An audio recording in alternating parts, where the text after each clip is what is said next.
Hello, everybody. This is Salil Tripathi from the Institute for Human Rights and Business, and I'm in conversation with Nnimmo Bassey, who has been a recipient of the Rafto Prize.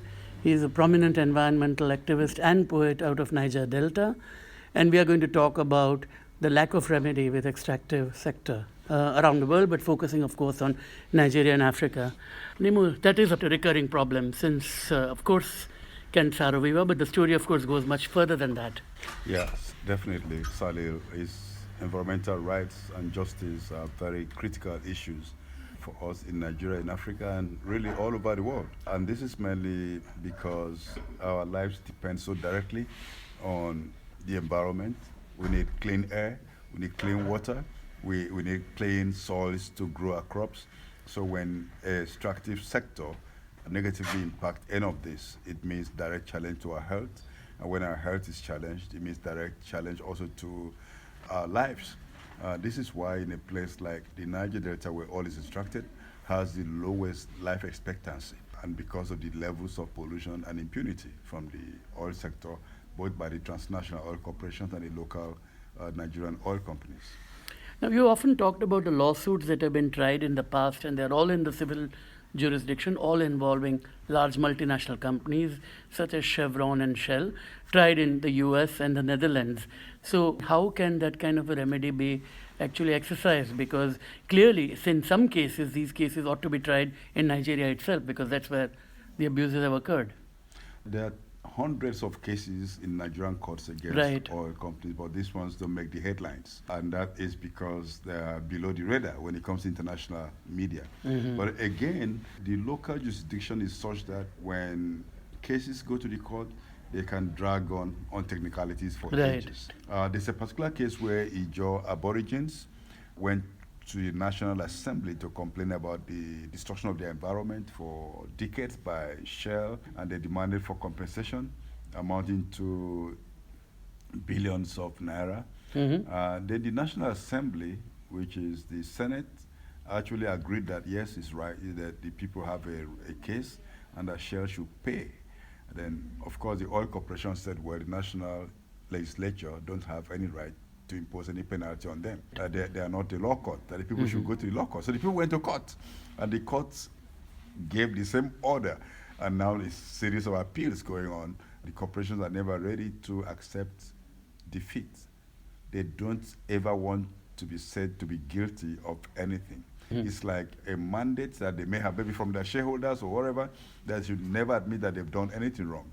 Even when communities and individuals take them to court in Europe and North America, you find that some of the cases where there's been a decision, even because the corporation decided to settle out of court without admitting guilt. They never want to admit guilt. Yeah. So this is a thing. If they don't admit guilt, it's very unlikely that they're going to change their behavior. So what I believe, like Kent Saro-Wiwa said, that one day they will have their stand in the dock.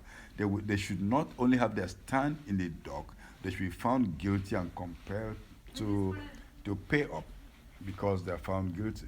There was a case locally in 2005 where Shell was sued by a Iwerekan community in Delta State of the Niger Delta for gas flaring, and it was the prayers of the plaintiffs was that it should be declared that it's against their human rights, and that of course they should stop the flaring. Within a few months, that case was settled. The court agreed that gas flaring was against the human rights of the people, and Shell should stop, or at least show a plan about how they're going to stop. Now they've raised technicalities, they've not stopped the flaring, and they just continue to live above the law. This is a challenge, yes. So I want to talk about the regional mechanism, because the African Commission did at one point have a judgment against Shell in the Niger Delta case some years ago. So I'm just wondering whether if the Nigerian system doesn't provide redress, and if the American courts are not listening to the cases in the end, as it happened with the Kiobel case, do you think the African mechanism has some hope? The African mechanism gives Nigerians and Africans opportunities to find legal basis for redress and for demanding human rights and environmental rights, because many of our constitutions and laws don't really have the plans on which communities individuals can seek redress. So for that is very good. But the African Human Rights Court and so on, most times they just make the judgment, but there are no clear mechanism for enforcement.